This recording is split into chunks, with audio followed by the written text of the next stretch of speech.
Hello बच्चों, let's read this question. The question says that a particle is projected making angle 45 degree with horizontal having kinetic energy capital K. The kinetic energy at highest point will be. तो इसके लिए जो हमारा की concept होगा वो है projectile motion. की concept,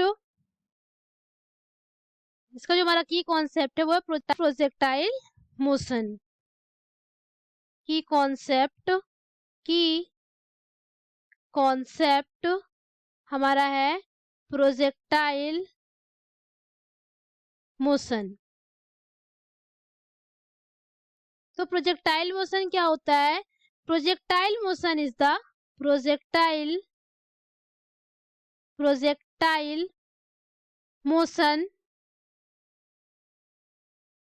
is the projectile motion is the curved path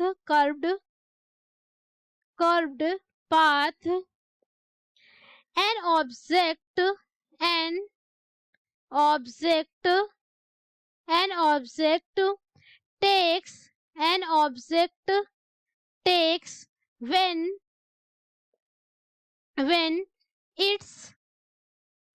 it's projected into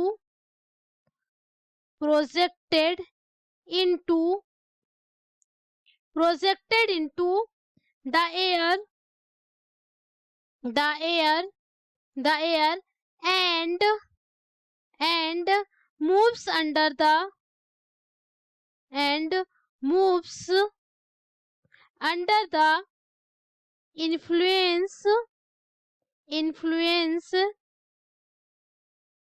influence of gravity.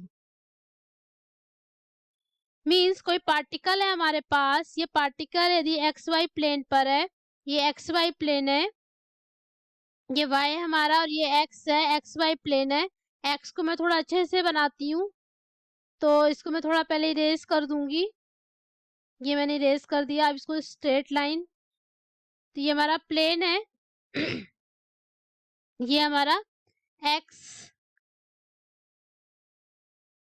और ये वाई है. किसी पार्टिकल को यदि प्रोजेक्टेड किया जाता है तो हमारा जो मोशन होगा वो कर्व्ड पाथ को क्या करेगा, फॉलो करेगा.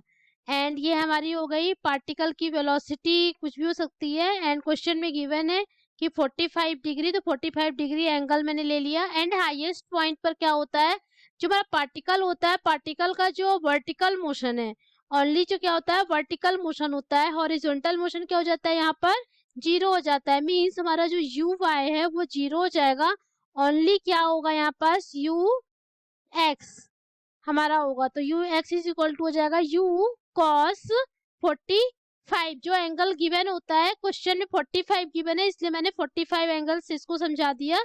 तो ये होता है हमारा प्रोजेक्टाइल मोशन. अब क्वेश्चन में जो बोल रहा है कि a particle is projected making angle 45 degree with horizontal having kinetic energy capital K. The kinetic energy at highest point will be. तो क्वेश्चन के अकॉर्डिंग यदि मैंने ये डायग्राम भी मैंने बना रखा है, तो क्वेश्चन की बात करें तो जो पार्टिकल हमारा इस पॉइंट पर होता है, तो इसकी जो काइनेटिक एनर्जी है, यदि मान ले कि मास m है, पार्टिकल मास m का मास m है, स्मॉल m, तो उसकी जो काइनेटिक एनर्जी होगी वो कितनी हो जाएगी, 1/2 mv स्क्वायर. मैंने इसको इक्वेशन नंबर 1 दे दिया. अब क्या होता है, जब हाईएस्ट पॉइंट यहाँ पहुंचती है हमारा जो पार्टिकल हाईएस्ट पॉइंट पर पहुंचता है, तो हाईएस्ट पॉइंट पर पूछे कि काइनेटिक एनर्जी कितनी होगी. तो काइनेटिक एनर्जी कितनी होगी यहाँ पास, तो काइनेटिक एनर्जी हो जाएगा, मैंने के डैश लिख दिया, इज इक्वल टू 1.2 m. यहाँ होगा ओनली u या यू एक्स स्क्वायर. ये मैंने इसको u बोल दिया, ये v की जगह u, ये u है, तो यू एक्स स्क्वायर. तो you X square highest point पर, यू वाई तो जीरो होगा. अब यू कॉस 45, तो you x is equal to कितना आ जाएगा हमारे पास, U x is equal to हो जाएगा यू कॉस 45 होता है हमारा 1/√2, तो यह जाएगा हमारे पास 1/√2, यू 1/√2. तो यू एक्स स्क्वायर आ गया यहाँ.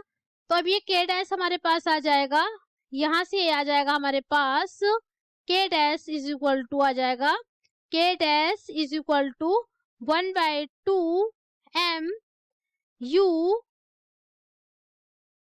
का स्क्वायर एंड 1/2 मीन्स 1/2 ये आ गया। अब यहाँ से यदि हम देखें तो आ गया k dash is equal to 1/2 m u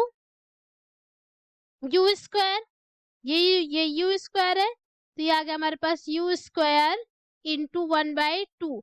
अब यदि हम ओनली इस टर्म को देखें तो ये हमारा क्या है, जो initially kinetic energy 1/2 m u square, तो यहाँ से मैं रख सकती हूँ इसको यहाँ, तो k dash is equal to हो जाएगा हमारे पास k/2 ये है। तो जो हाईएस्ट पॉइंट पर हमारा काइनेटिक एनर्जी होगा वो क्या होगा, जो हमारा इनिशियली काइनेटिक एनर्जी है उसका ये हाफ है, हाफ